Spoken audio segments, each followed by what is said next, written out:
Yeah, we need to get together and do some stuff about the areas. Are you going to read in Spanish tonight? Are you going to read in Spanish tonight? No? What if I request that that particular line item be read in Spanish? Oh, it has to be prior? That's right. Do you have anything on here? Oh, y'all never had nothing on here. Yeah, you know. I had my run.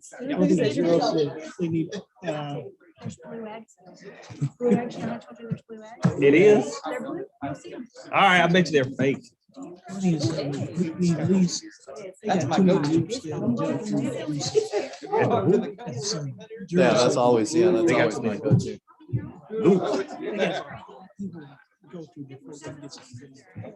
So that's what we'll talk about. I do too. Yeah. That's why I brought that. That's too topping.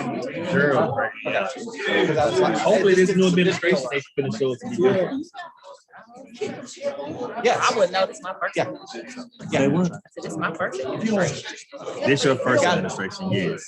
But yeah, Andy Burkhead is set up to where it's a whole lot of moving parts. So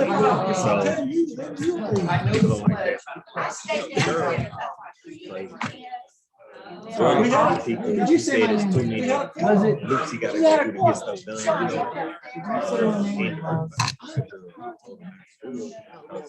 He's like the overstanding. You're a senator, right? You're a senator now, Because you weren't at zero. I wanted the symbols. How you doing? I actually have no idea what they were talking about. What is it?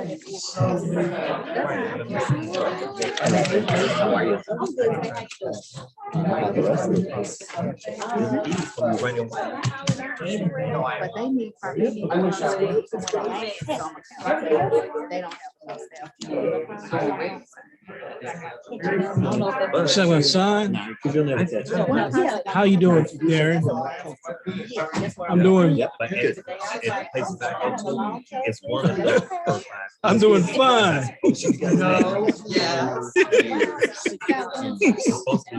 Wow, what are you doing up there? That's crazy. Yeah, I didn't know that, doing man to a death. Oh, that guy was crazy. Wow. I said, I didn't know. I didn't know. Back then today, I feel so bad.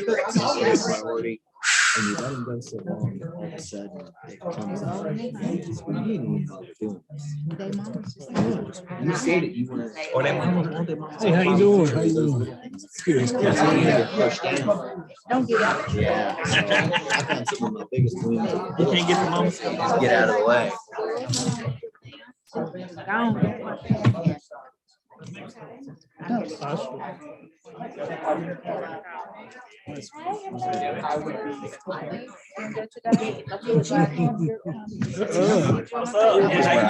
This morning I missed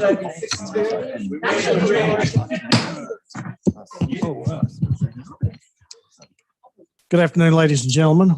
Welcome to our Tuesday, June the 8th council agenda session. I now call this meeting to order.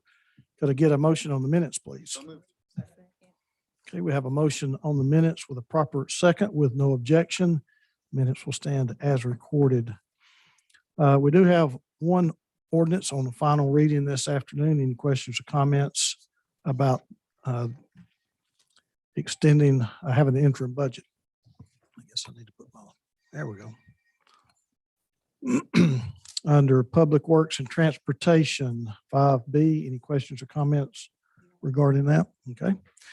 All right, moving on to ordinances first reading. We did have our Planning and Zoning Committee meeting last week where we covered items A through G. Are there any questions or comments about any of these items that we need to cover at this time? First reading planning, 6A through G. Councilwoman Hill. Thank you. In our last meeting, Councilman Smith brought up the question related to item G, which was the question of awnings and how they were included or not included in the sign ordinance. And I have not received any further information about that. Mr. Bridger?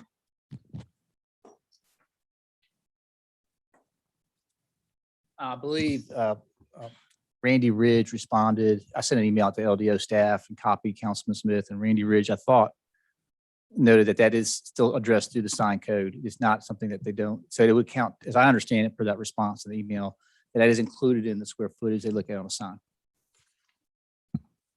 Okay, so just so you know, in the future, I mean, when one of our colleagues asks an important question, Sure. I'd love to be CC'd on that, just Sure. so that I know as well. Be happy to. Thank you.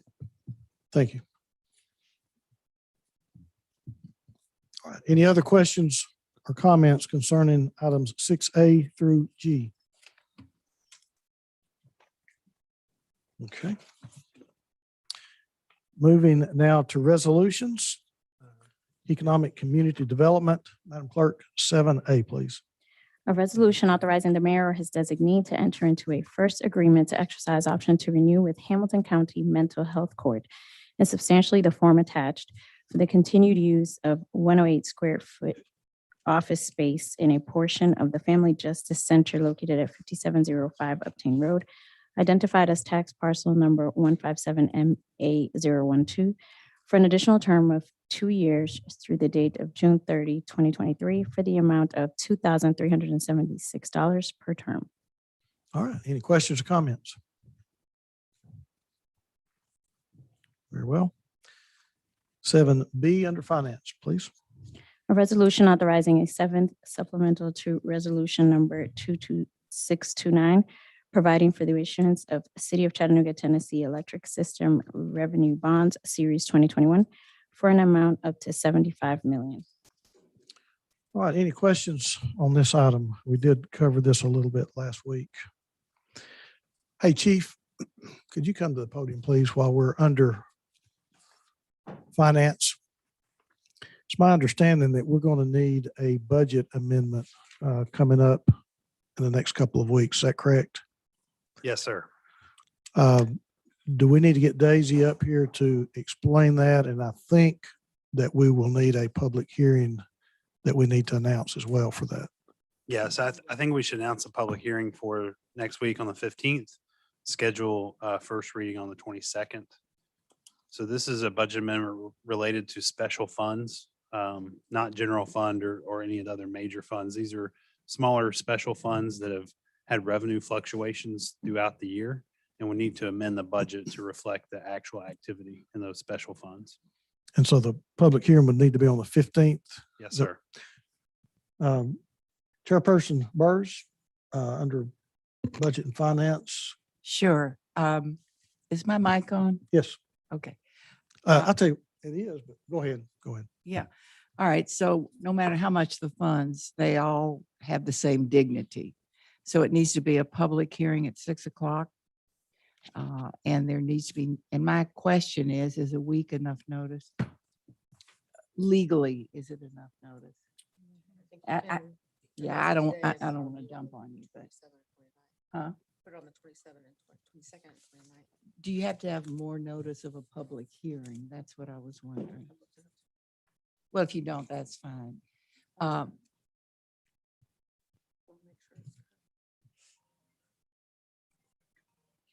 Provided that it's sufficient notice, Okay. then we will have the public hearing at 6 o'clock. and Madam- We need to announce it. Okay, Madam Clerk, will you make sure that we do notify the public that we'll be having a public hearing for a budget amendment on the 15th at 6 o'clock. Thank you, sir. Thank you.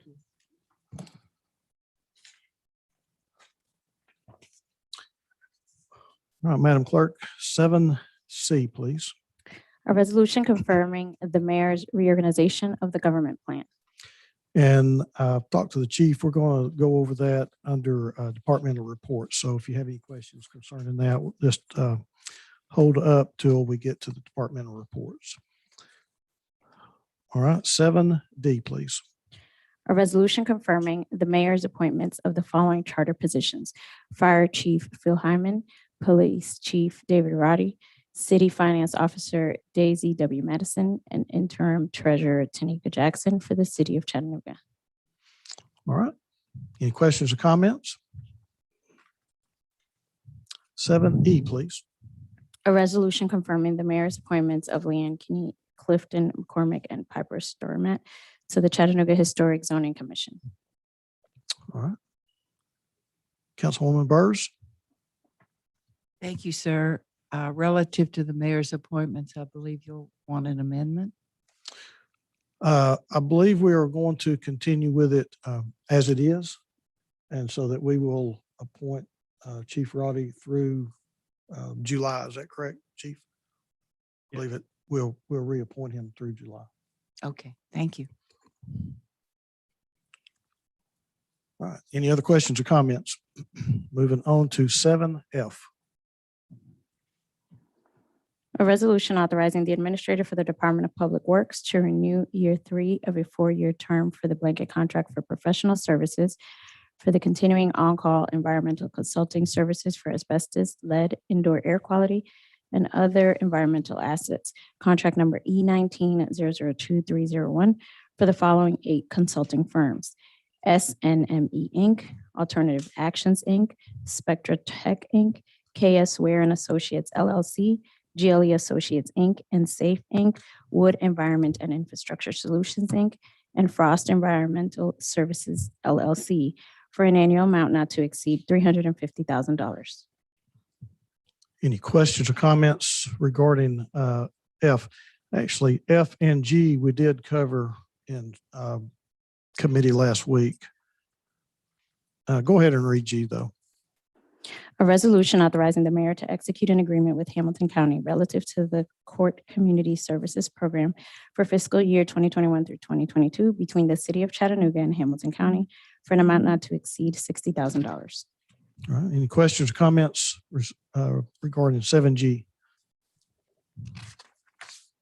I see no hands. 7H, please. A resolution authorizing the administrator for the Department of Youth and Family Development to enter into a concession services contract with Top Shelf Concessions to provide reasonably priced concessions for the Warner Park Softball Complex, Warner Park Schools Summit of Softball Complex, and various recreational programs and events. All right. I'm seeing no hands. Council, if you will, pull out your purchasing questions for this afternoon.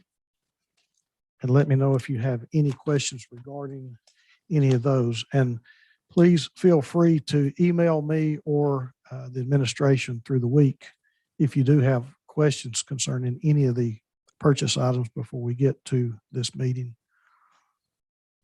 Councilwoman Hill. Thank you, Chairman. My question is really not so much about a specific purchase as a trend that I'm finding alarming, Chief. So it began to alarm me 3 or 4 weeks ago, and I've just been noticing a pattern. 3 weeks ago, we made some approvals to vehicle maintenance purchases that went up 9% and 8%, and cleaning supplies that went up 34.5%.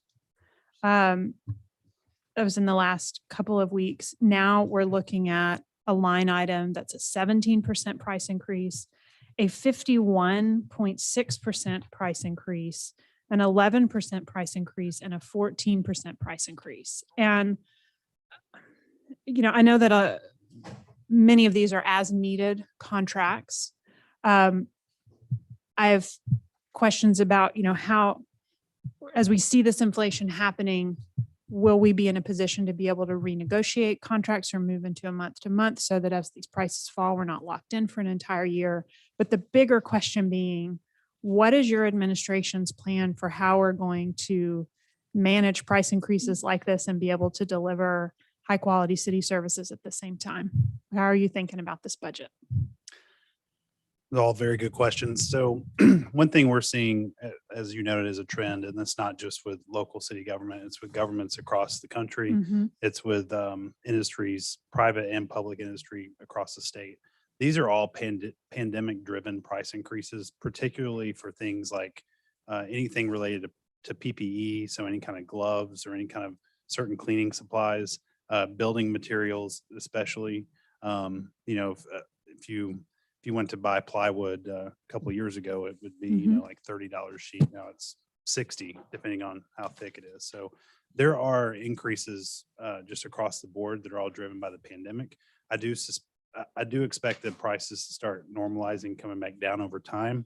One reason that we are recommending renewals that include price increases is because it's just as likely that we would have a higher price if we rebid these than what we're getting through a price increase. So, you know, some of the price increases we're absorbing could be considered beneficial because they're less than what the price increases would be if we did a full bid.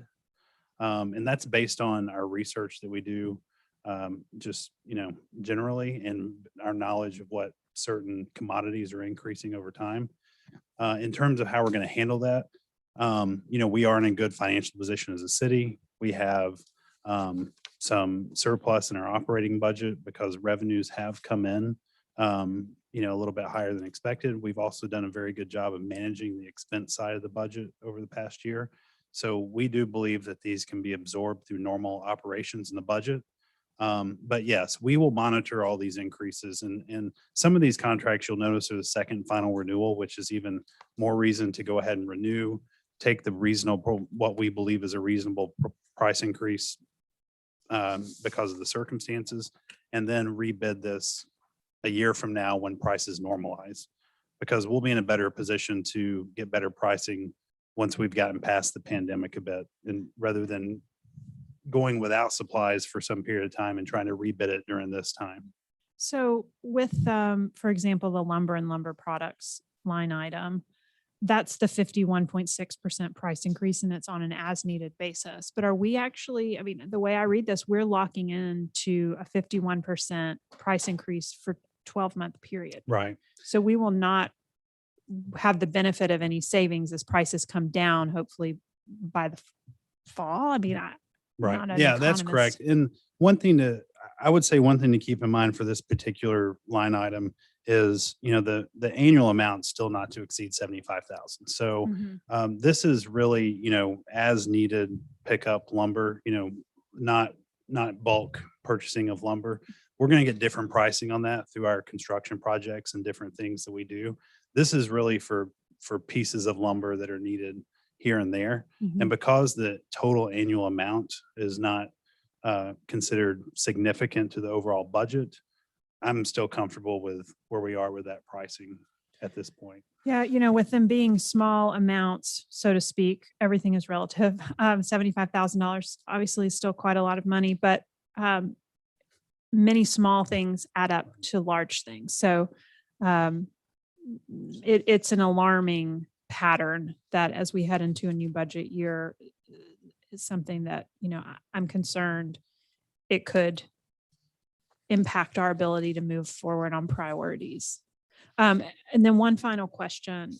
The renewal list has several things on it this week, but within that list, none were noted as having a price increase. Does that mean they do not have a price increase? Correct. So Okay. anything listed in the renewals list are things that are just being renewed and don't require approval. Anything with a price increase, we do bring it back as a purchase requiring approval. Okay. All right. Thank you very much. Thank you. You good, Councilwoman? Any other questions regarding our purchases this afternoon? We do have one emergency purchase. All right.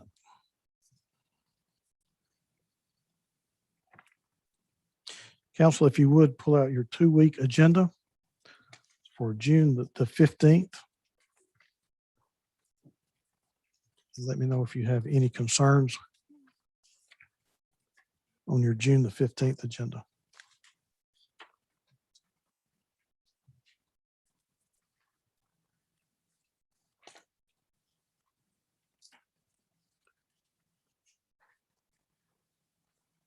And while you're looking at that, also future considerations.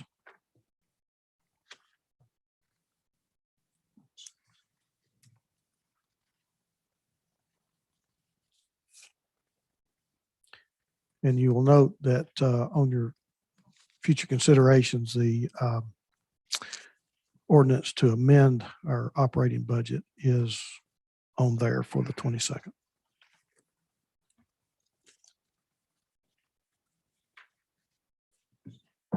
Councilwoman Burrs.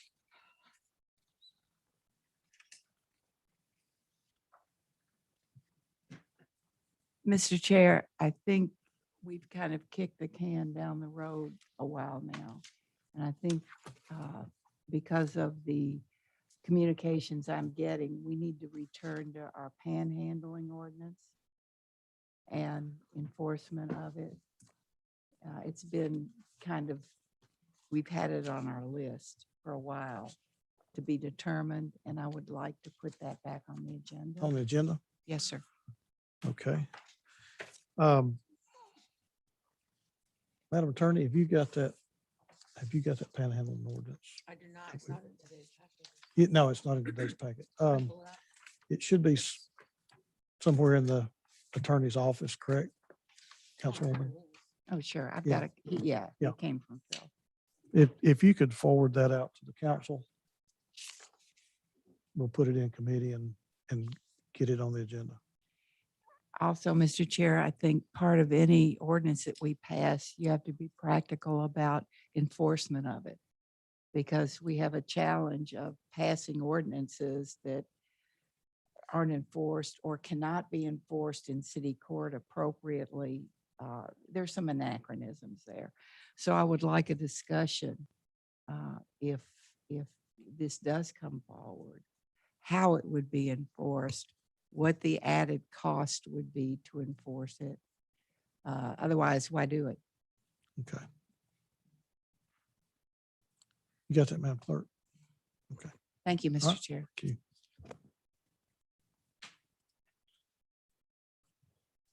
Councilman Ledford. Mr. Chairman, I would like to fortify what my colleague has said about enforcing it. And we can look at panhandling, we can look at changing laws all day long.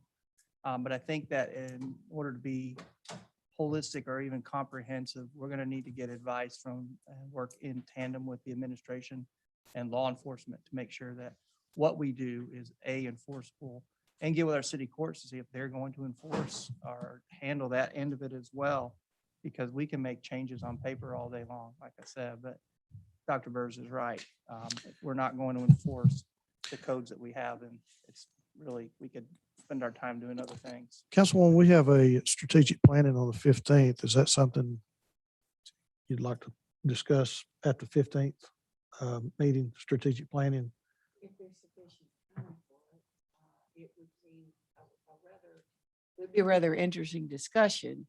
There's not only the law, as my Yeah. colleague said, but there's the enforcement. So we need the people present who could talk about enforcement, who could talk about the cost of enforcement.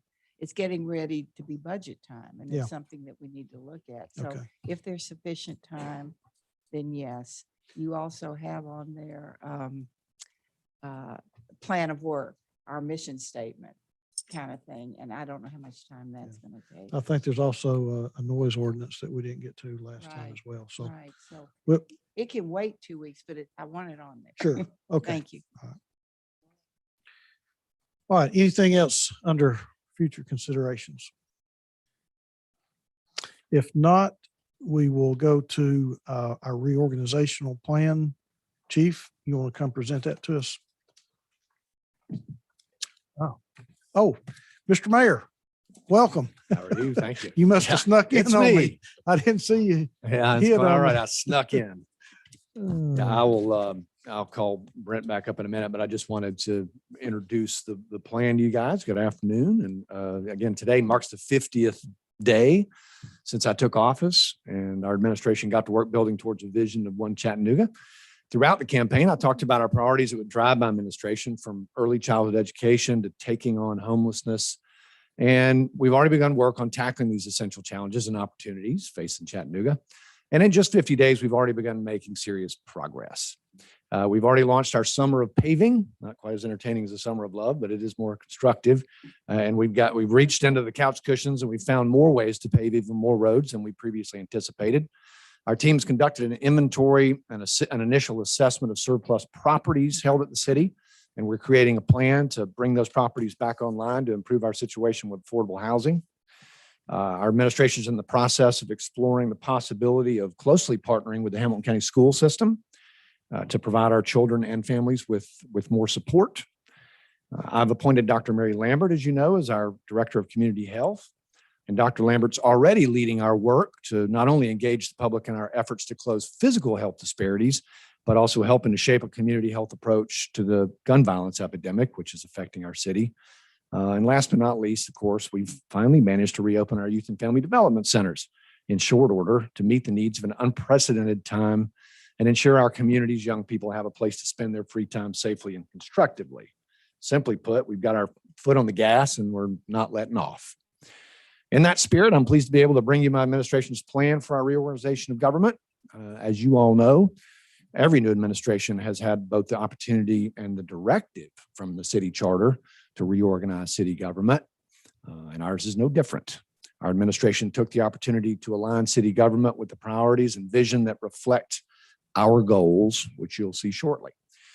We will be a community where city government isn't just a building or a group of buildings on East 11th Street, but a network of services, places, and relationships embedded in neighborhoods across Chattanooga. We plan to be a city with the most investment-ready early learning system in the country, with a path towards universal access. We're going to be a city where opportunity is not only possible, but plentiful for every single one of our residents. In my administration, economic development will go beyond incentives and industrial parks. We'll open up pathways for local small businesses to grow and to thrive and to hire, creating more wealth and prosperity across our community. And finally, we'll do all this with an equity lens that ensures we're building towards long-term solutions for everyone in our community. So I will let Brent get into the weeds with you because, as you all know, getting into the weeds is Brent's forte. And I'll be right here if you have questions. But I just want to underscore how excited we all are to move forward and finally get some traction and get to work. Thank you.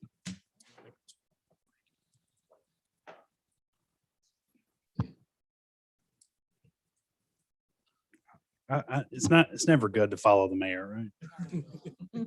I'll be less boring for sure. All right. If I don't, does the clicker work? All right.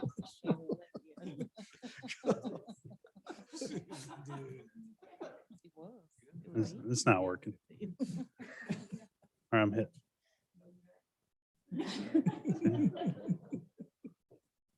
I don't know what I did there. I'm gonna stop touching the clicker, Corey. All right. All right.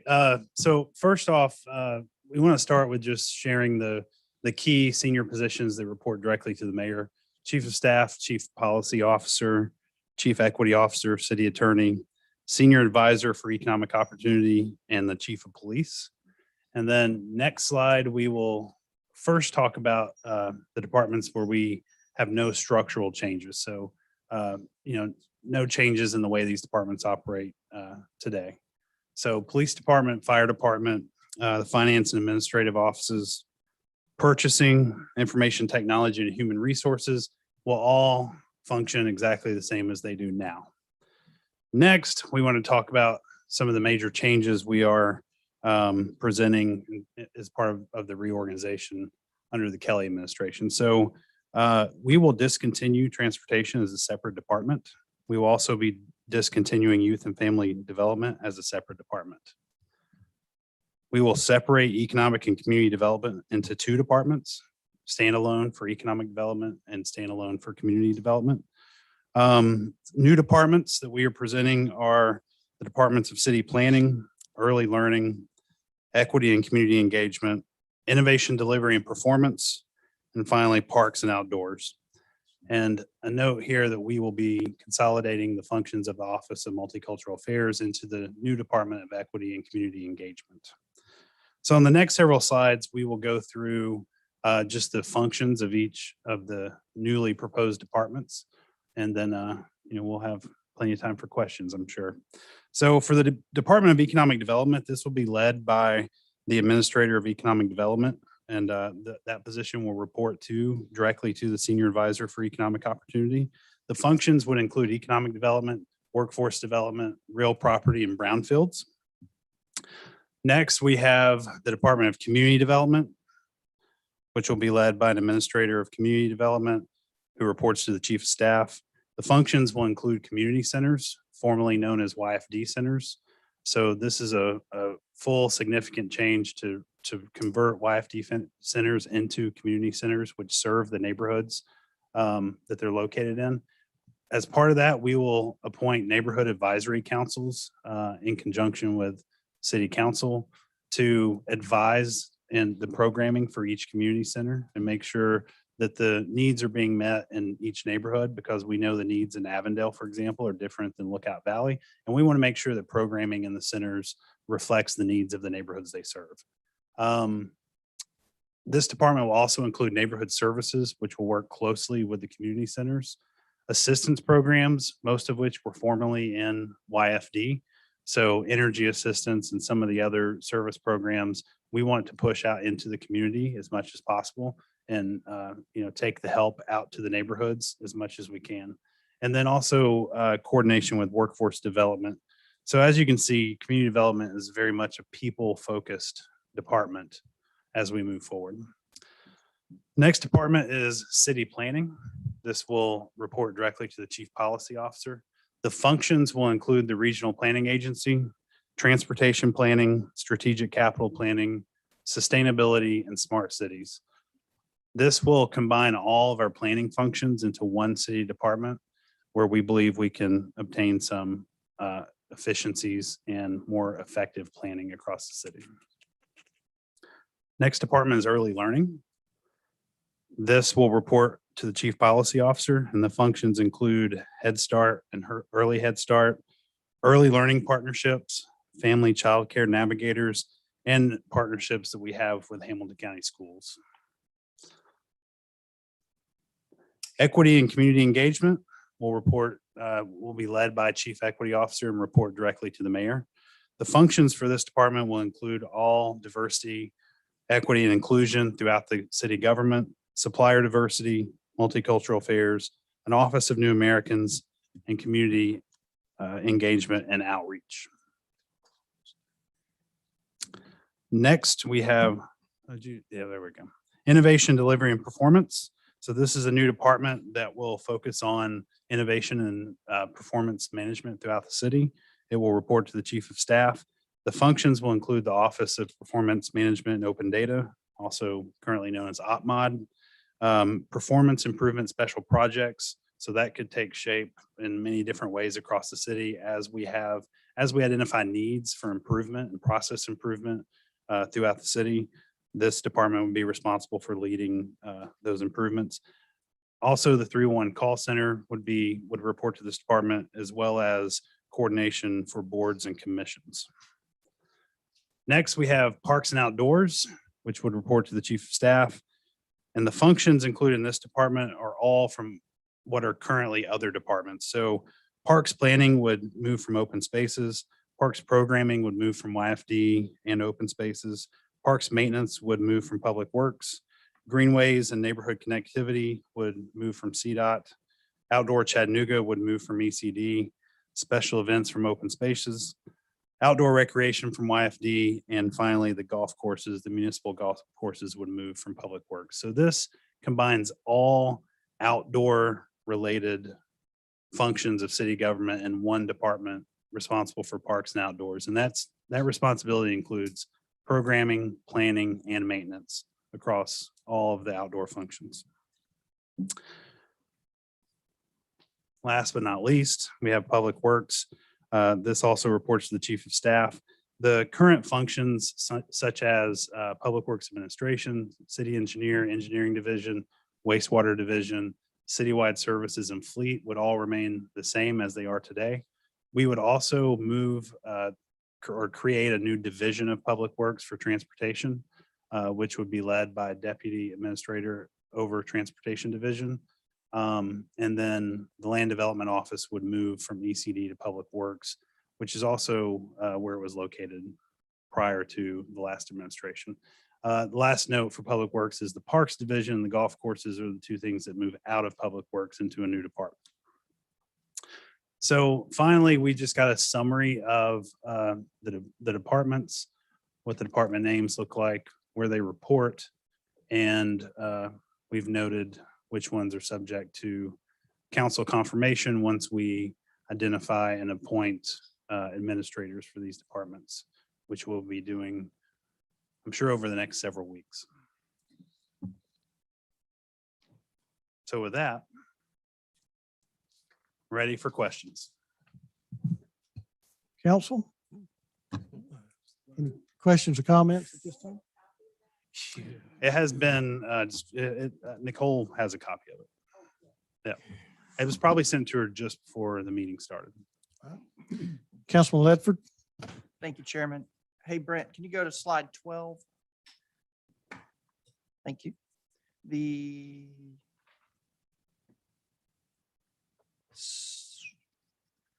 Sorry, you threw a lot at us here. Personnel, can you talk about the personnel that will be changing over, swapping over? My biggest question is in Public Works, by taking away some things, is that going to help Public Works focus more intently, I guess, on some of the things that are constituent driven that I think that you've heard, I've heard, and I know that we've been working together on already. Can you talk a little bit about why that was done? Well, so I think one thing, moving parks and golf courses out of Public Works and putting them in Parks and Outdoors to us just makes a lot of sense to combine all the outdoor functions of government together. So having parks maintenance, planning, and programming all together should provide for much more robust use of the public spaces throughout the city, from downtown and all throughout the neighborhoods. Moving transportation and land development office into Public Works, one thing that does accomplish is it puts all of the permitting functions back into Public Works. So we believe we can find some efficiencies and effective use of having permitting all in one department, other than, of course, fire marshal, which is still in the fire department. And we will be, as you will see when we present a budget, we will have some changes in terms of structure in the departments from personnel perspective. So, Public Works, for example, might include 3 deputy administrators versus 1, because we want to make sure that we have full leadership over transportation division, citywide services, and, all the divisions throughout Public Works. So we believe hiring all the right leaders and making sure that we support our fantastic staff in Public Works will allow us to meet the needs of citizens. We've also discussed prior to even the election, conversations about permitting and how that seems to hinder us from being able to not only embrace new ideas and master plans, if you will, but overworked, it seems, at point. And our folks in LDO work very hard, and I know that. Do you think this new structure, or do we have an avenue to unbottleneck, if you will, the permitting process that I think that we have heard frustrations from many developers in the past, for especially our larger master plan projects? Yeah, I think permitting is a good example of a process-oriented thing in the city that we can evaluate and make changes to. So part of having a Department of Innovation, Delivery, and Performance, and having those special project focused, process improvement focused special projects, this is a good example to bring stakeholders to the table: citizens, developers, internal personnel, folks from the Land Development Office, transportation folks, people that are experts in what they do. Bring everyone together, have a dialogue, figure out where the bottlenecks are, what are the constraints in the process, and really try to develop a plan that we can implement practically in a fiscally responsible manner that gets us in a much better position than we are today. And that is an example of what we want to do throughout the city with city processes. We want to improve customer service. I think this structure really helps us improve customer service across the board. And when I say customer service, I mean service to our taxpayers, to our citizens, and make sure that we are positioned the best we can to serve the needs of citizens. With that being said, if something's not right in the structure, we are going to pivot. We're not going to keep doing the same thing over and over and expect a different result. We will pivot and make changes if we need to along the way to make sure that we are meeting the needs of the city. Very good. I'm excited because, council, one more chairman, is because I think I've already seen evidence of this new thinking and focus in District 4 with the assistance that we've seen for a tornado recovery and helping very complex situations. So I applaud your thinking on that. Last question I have is code enforcement is one of the complaints that we get across the board. And can you talk a little bit about how this restructure will help us? We hear the word enforcement a lot up here, and be able to adhere to rules that once council sets rules that people can rely on them to be upheld. Yes, code enforcement is another area that will be under Public Works. We actually didn't put that on the slide, but that will be, land development office goes from ECD, but so does code enforcement. Okay. And we think that that actually provides some efficiencies as well. You know, code enforcement and public works crews can work together in a way when they're together to not only help citizens, but also enforce the rules that we have. And to the extent that we need to evaluate how much manpower we have in code enforcement, we will do that as needed. Or woman power, right? Yeah. She, thank you. Councilwoman Coonrod. Thank you, Chair. Listen, I love the aggressiveness and the progressive thought that you guys have put into this reorganization chart. I love it. It's something that I think that should have been done with the city of Chattanooga. Thanks, Mayor Joe, like you guys understand now the need of where our city should be moving. And we most definitely can't continue to, practice or continue to do those things that we've historically done. And we see where that's gotten us, and it's nowhere.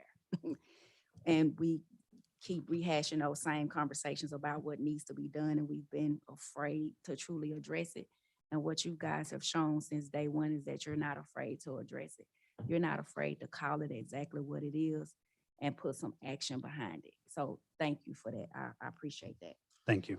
And I'm really grateful that you guys really are putting into place Office of New Americans, because we have so many immigrants that come into our city that feel displaced, and they should be to a point to where they can become citizens and operate without being fearful that ICE is gonna come in and deport them. We have to take care of them once they're here, and not just those individuals, but for the people that are here as well.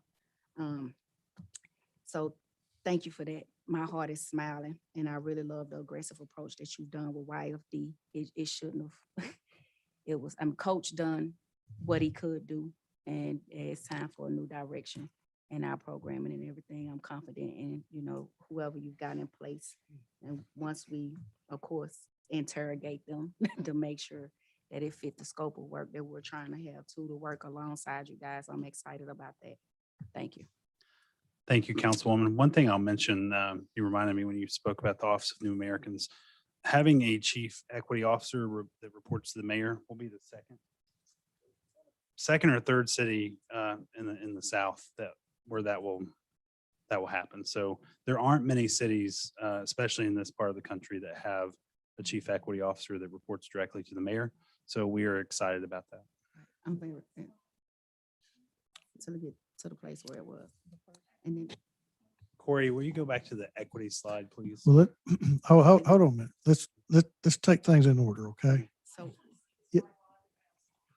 And then one other thing, I know you mentioned that in the slide about the multicultural affairs will be moving under with the equity department.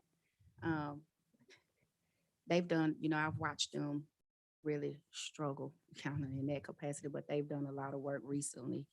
I just want to acknowledge that the work that they've done with equity and, diversity and inclusion. Not sure if you guys will take that into the disparity study that we've, been at a standstill with, but yeah, they've really done a lot of work that hopefully that you guys will take into consideration with that, moving that department over there. And it's just a lot that I want to say, but I will end with this, that when I look at the Office of New Americans, I'm sure that people are often just navigate to, we're talking about the Latino population, the Mexicans, the Guatemalans, and all of those, but our immigrant population looks more than just that. These are Black people coming into our country, and we have to most definitely help them. We have Dominicans, we've got African American, and I use that because that's exactly what he is. He's from Africa. That's interning. And the moment if he decides to become a part of our United States, we have a due diligence to most definitely help all people that's coming into our United States. So thank you. I appreciate it again. Thank you. Council, you do have an email from Nicole, the council clerk, with this slide presentation on it, if you have your computer available. Councilman Byrd. Thank you, Chair. Brent, thanks. Great presentation. One thing, I think you did say that parks will be moved away from public works, correct? Correct. I've heard so many people that work in parks have came to me like, we need to be out of public works, please, if you know anybody. So thank you. I didn't have anything to do with it, but thank you. The other thing is. Take credit. Hey, take credit for it. What are you Okay, I talking did. about? Yeah. Come on, they don't know any different. We did that just for you. Thank you, Brent. Thank Come you, on, Brent. I Bert. appreciate it. I mean, I pat myself on the back. Back to public works, citywide services, the structure of it. In my community, I get a lot of people that do a lot of illegal dumping. I have a lot of trash in my department, in my communities. My people call all the time and say, Councilman, I called 311 or I tried to get this trash picked up and I can't because they said someone did illegal dumping that wasn't trash, or we can't pick it up because now we have to find out who owns the property. Once we contact them, then we have to cite them to court. But my community has this pile of broken down trash, tires, all type of stuff just laying on the street for months because of the structure of how it's set up. Or the garbage truck will come by and pick this pile of trash up, but pass the pile of trash that's right next to it and keep going. And so my community a lot of times are crying out to me saying, you know, Councilman, can you fix this? What can we do about it? So I understand the reorganization. Will any of that structure change so that some of these communities that are suffering and being, you know, just dumped in continuously, that someone can say, hey, we will come pick that up. Although it was illegal dumping, we're not gonna let this sit in your community for months on months on months. We will get someone to come pick it up. That's one question. And the other question is, do we have any plan in place to help out with city-owned properties that are in communities? Because a lot of our city-owned properties and lots look worse than some of the lots that are owned by the constituents, and they get cited for overgrowth of stuff. And they say, why you haven't cited yourself? Because you got just more overgrowth than I do. So is there going to be any different structure with that? Generally, yes. So we will evaluate all of these things. These are all things we heard as well, Okay. that the mayor heard throughout the campaign. And they're all things that we also hear from our employees, right? We have employees who would like to do things a little bit differently than they do. And I think that's a good thing. You know, we constantly want to improve and be better for the citizens. So we will evaluate lots of these different processes and determine what we can do to make changes. Sometimes we might come to you and ask you to make changes to the ordinances, right? But overall, we will be presenting more information in our next budget, which will show some of these things you're talking about. Okay. I just wanted to add a word here that might help. I mean, this is as much, probably a better word for this than reorganization is realignment. And the whole idea here is to make city government more effective, more streamlined, and just conform to common sense more. So again, I Okay. think the opportunity of a new director in public works, you know, will spur a lot of conversations about more innovative ways that we can provide services, but that is exactly the idea. I like that common sense word. Thank you, sir. Thank you, Brent. Appreciate it. Common sense for common purpose. Hey. You good? Yes, sir. Councilwoman Burrs. Thank you, Mr. Chair. Would you go to the slide of the departments that there's no change?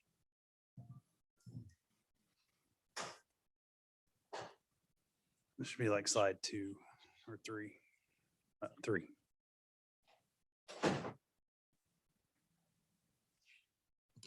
Okay, I'm hoping that where there's no structural change, I agree with that. Its functions and how it functions. And I'm wondering, will you be matrixing with the Department of Innovation with different and better ways of doing things? Yes, across the board. Okay. Some of the departments, and this is, this is not a criticism of people. I'd rather go with functions. Functions are, more important than people. Really, it's the functions in government that have to happen. And some of these are dysfunctional because of the way the laws are written now and the way the process is. They're bureaucratized to a point that it takes forever to hire people. It takes forever to get purchases done. It takes forever to get some things done. And we need to be a little more nimble than that. And so I would hope that along with realignment, we're looking at functionality and being nimble and maybe rethinking into the 20th or 21st century about how we do things. Yes, modern common sense. There's a thought. Yeah. Okay. I know it's not the way we've always done it, but thank you. Now, all functions we are going to evaluate all functions of government to look for opportunities for improvement. Thanks a lot. Councilman Hester. First, let me thank the mayor and the transitional team for the change. And my question is this, as far as restructuring the YFD, it was much needed.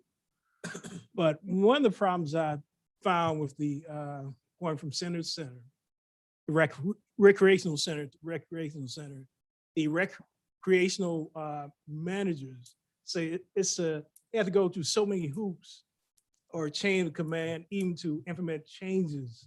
How will that change in the future? That's a great question. And we've heard the same thing. One reason that we decided to move community centers into community development is to make them community focused and not a top-down approach. So we want to make sure that each community center has some autonomy to do the things that their neighborhoods want them to do. And that's another reason why we want to appoint neighborhood advisory councils. One, so that we can have people in the neighborhoods who are actually informing the programming that occurs at those centers, but also provide some accountability for those centers, right? It's accountability from the neighborhoods that they serve. We want to make sure that, like I said, there's some autonomy. We want to provide guardrails and not a top-down approach. So we will, supervise and hold people accountable, but we want to make sure that the centers have some leeway to do the things that they need to do in their neighborhoods, which is going to be different in every center. And it's similar to how, schools might operate, where a principal has a lot of autonomy and leeway in their building. They still have to, stay within some guardrails, but they do have some level of control over their building. And we want to use a similar type model. You good, sir? Good. Thank you. Thank you. Vice Chair Smith. Thank you, Mr. Chair. Brent, like most of my colleagues, I think my questions really are a level below what you've presented. So rather than to go into too much detail there at this time, I'm just wondering when you think that you'll be prepared to provide that second level of information to us, both the individuals you plan on filling these roles, the structural changes within some of these departments. Obviously, it's one step to restructure on a top level like this, which I think is great what you've presented. I would love to see it. But a lot of the issues that a few of my colleagues have brought up and that many of us have heard for years is really a lot of structural within those areas and within those departments and how they operate. So I'm really looking forward to that next step to learn a little bit more about how you plan on the restructuring underneath. Do you have any idea when you'll be prepared to bring that forward? Yeah, I think so. After this, after you all, accept these changes, that will allow us to start the search process for especially the new positions for the new departments. And we will start that as immediately as possible. For example, we'll probably go ahead and post positions for things like purchasing, human resources, and IT. All the positions are open. incumbents can reapply, and, we're going to go through an entire search process. So that will start almost immediately. In terms of the next level down, I think that's going to be helpful for us to present that along the way through the budget discussion, because, any changes we make next level down has to be changed in the budget as well. So as we go through the budget process and go through budget hearings, it might be a good time for us to provide some, reports on each department as we talk about the budget for these new departments. And then finally, I would say we will be having some internal meetings with current interim administrators and for departments like YFD, transportation, economic community development. We're gonna have internal departments to talk about a practical implementation of these changes, what the timeline looks like, which employees will be in which department, and those sorts of things. So we will have detailed conversations internally, and that will allow us to create a timeline to do it practically, which we're not going to wait. We want to start working on this as soon as possible. But also it informs our budget process, which is, when we get to August and start having budget hearings, we can certainly talk more detail about how the functions will work. Great. And you answered my other question, which was whether or not the existing roles as well as the new ones will all be posted and available to the incumbents as well as any new people. Okay, Yeah. There are a couple that will not, but for the most part, yes. great. Thank you very much. I really appreciate it. Thank you, Chair. Okay, looks like we're going to go back around the horn. Councilman Byrd. Thank you, Chair. This Neighborhood Advisory Council grant, when it comes to the community centers, and in District 8, it's a lot of people that know everything about everything, but do no work. Okay? My people that work in the community centers that are there every day do the work, know the children, they are there. And so often they're looked over. No one talks to them. Decisions are made without them. I just encourage this administration to please look at the people that are there with the kids every day and that are talking to these families every day that they know. And because a lot of people when these jobs open, a lot of people are gonna run and say they know all things to all people. So I just encourage you all to lean on them a lot, okay? Please. Thank you. Thank you. That's it. Councilwoman Hill. Thank you, Chair. Mayor Kelly made an interesting comment in his introduction, which was an investment-ready early learning system, which caught my attention. And as I look at the structure of the early learning department, I'd like for you to tell me a little more about Family Childcare Navigator.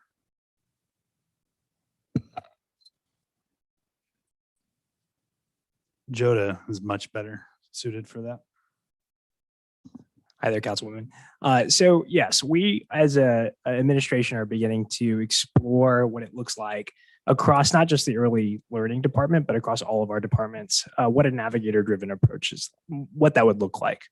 And the reason why is that we believe that with the people-oriented approach, if we meet people where they're at instead of getting a form or a building or a kiosk, we would have the opportunity to point our residents towards an individual who can help them navigate what are complex systems. That is the best approach moving forward. Currently, can you repeat the title to me really quickly so I don't get it wrong? Family Childcare Navigator. Yeah, the Family Childcare Navigators, I believe currently are in the Office of Early Learning, and they help families connect to early learning sites. So whether they be childcare sites or Head Start.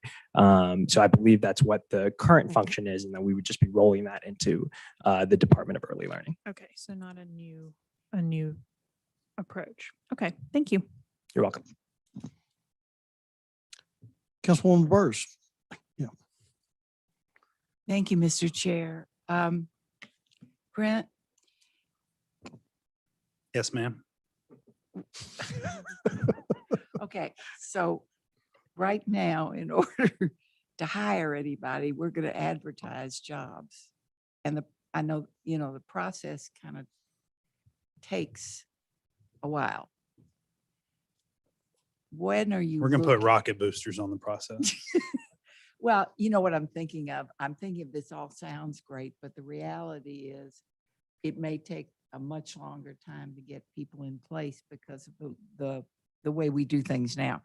And you're talking about budget, those sorts of things. So what are your thoughts about working a little faster than 90 days? No, I mean, we are gonna start right away and do as much as we can, as fast as we can.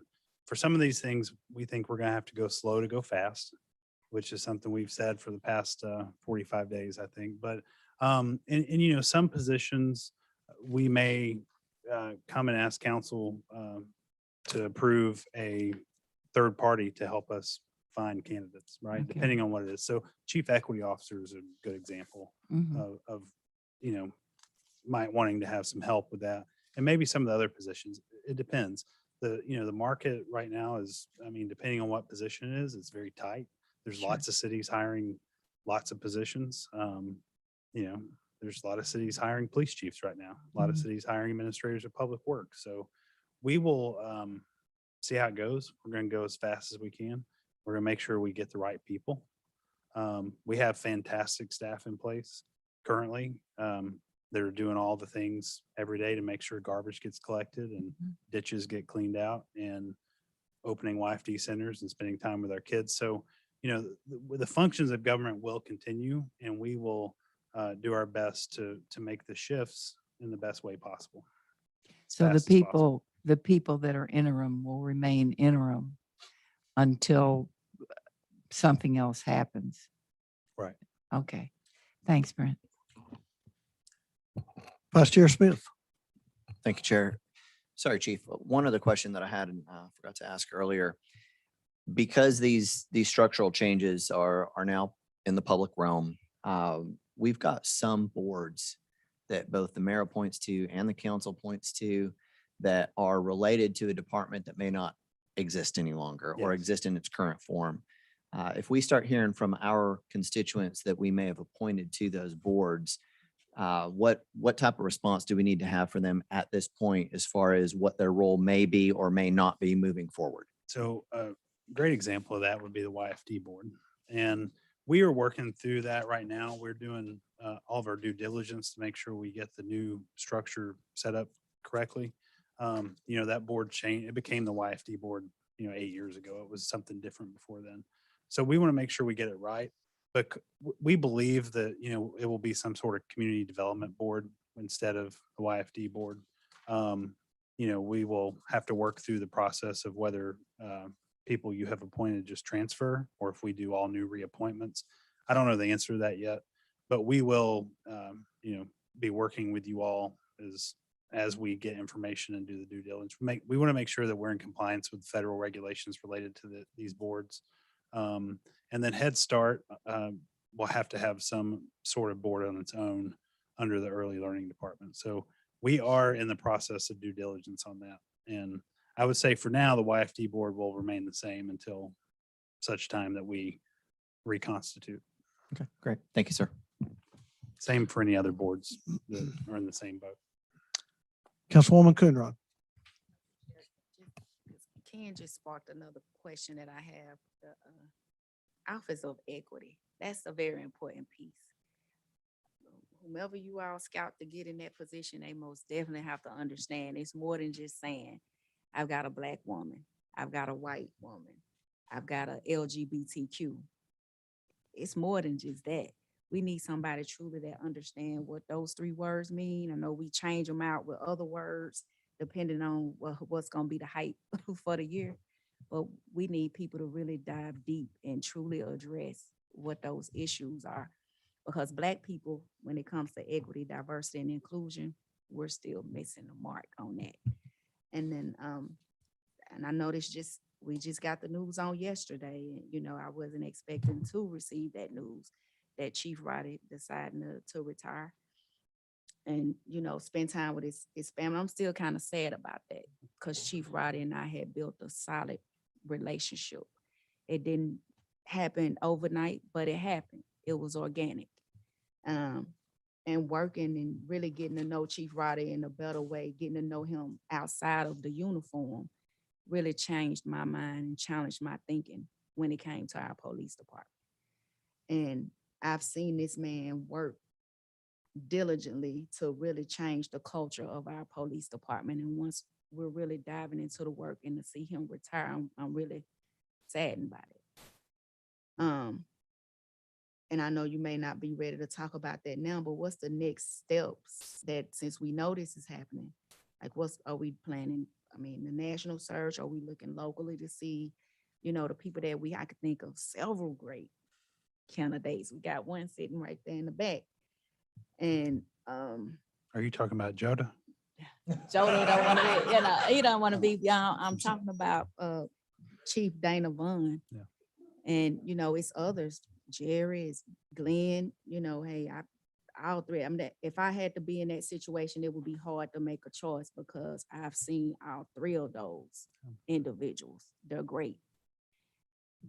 But I think we need to have that conversation about what's next, because I can see emails and phone calls eventually coming to say, hey, to try to pull us in different directions, like what's going to be, the qualifications for the chief. What's, what are we looking for our next chief of police? And so we can already have something in place with, when it comes to it. Well, we're fortunate that Chief Roddy will be here for almost 2 full months Yeah. still, right, to the end of July. And he is going to be helpful in the process to set up a search for the next chief. We will do a nationwide search. We don't want to prevent anyone from applying that may be a fantastic candidate. Like I said earlier, there's a lot of cities searching for police chiefs currently. And all local candidates will be welcome just as much as nationwide candidates.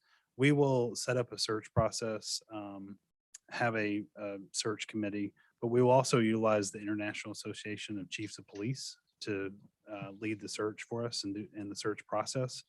The city has engaged with them before. Chief Roddy and previous chiefs have worked with them on all kinds of issues over time, but they are a really good organization for chief searches. They do this all over the country.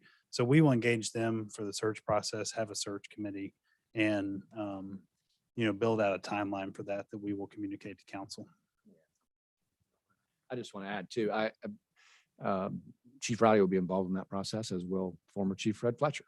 And there aren't many cities that can say that.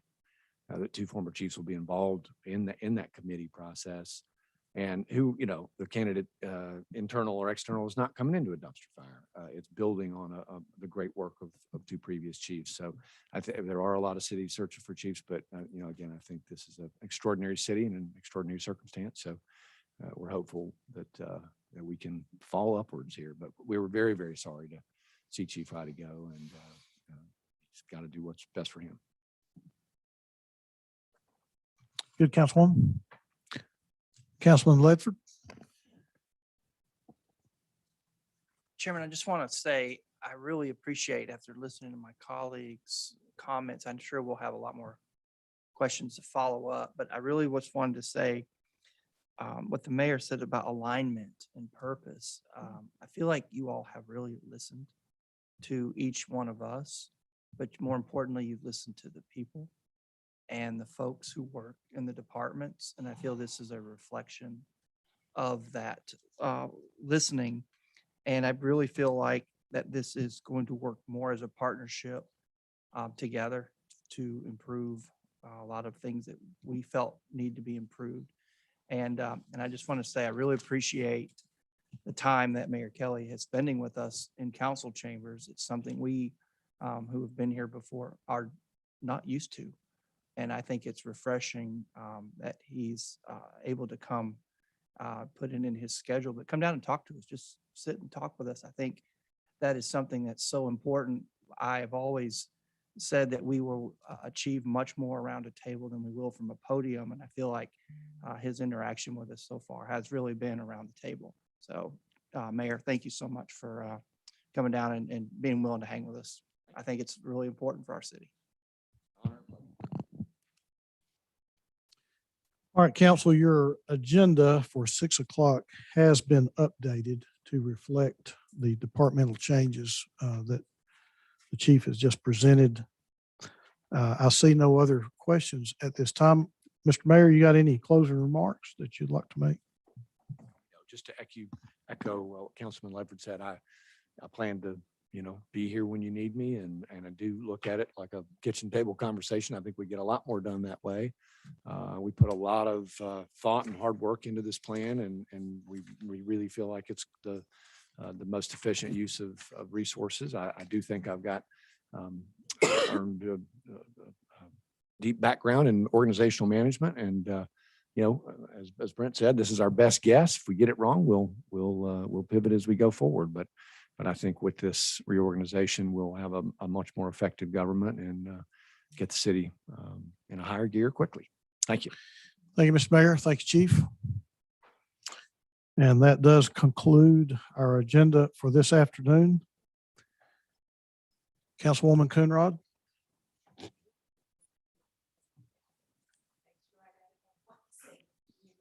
I hadn't banged the gavel yet, ma'am. But I just wanted to, bring to the council's attention about our strategic planning process. I brought it up several times before about exactly what it is. And when I think about strategic planning, it's us sitting around the table, mapping it out on a whiteboard, having a whiteboard session, and really just aligning our mission goals and values to say, hey, where do we go from here long term? And we all collectively have red hot issues that we can agree on in our district that affects each one, all 9 of us, that we can just take it and whiteboard it out and try to figure out the outcome of what's preventing the outcome that we're wanting to have. So I'd like for us to discuss that in our strategic planning to truly have a strategic planning, or if not, then we need to call what we're calling it. We need to put a different name on it, because we need to begin to map out and goal plan, have a solid outcome so we can go back and revisit and say, this is where we started. This is where we've come to. This is how far we've got to go to accomplish our goals that intertwines with our staff goals. Okay. Well, I think one of the first items on our strategic planning for next week is goals and objectives of the council. So that'd be a good place to start. Oops, Councilwoman Hill, could you hit your button again, please? Councilwoman Hill. I appreciate you elevating that, Councilwoman Coonrod, and I'm tracking with you 100%. I'd asked the chair to put the goals and objectives on our strategic planning, and I agree with you that those kind of conversations need intentional thought and dedicated time. And right now, our strategic planning agenda is really packed. So we may need to even separate out some of those bigger conversations into, mini workshops or something that people can attend as they are interested and able. But that's the work I think that I hope that all of us were elected to do is the big picture work. We can all help our constituents fight fires all day long, and that's important and useful. But when it comes to making significant progress for our city, it's going to take that kind of dedicated thought and passion that strategic planning time could offer us. So thank you for bringing that up. Okay, anything else that needs to come before the council before we adjourn till 6? If not, we will adjourn till 6 o'clock.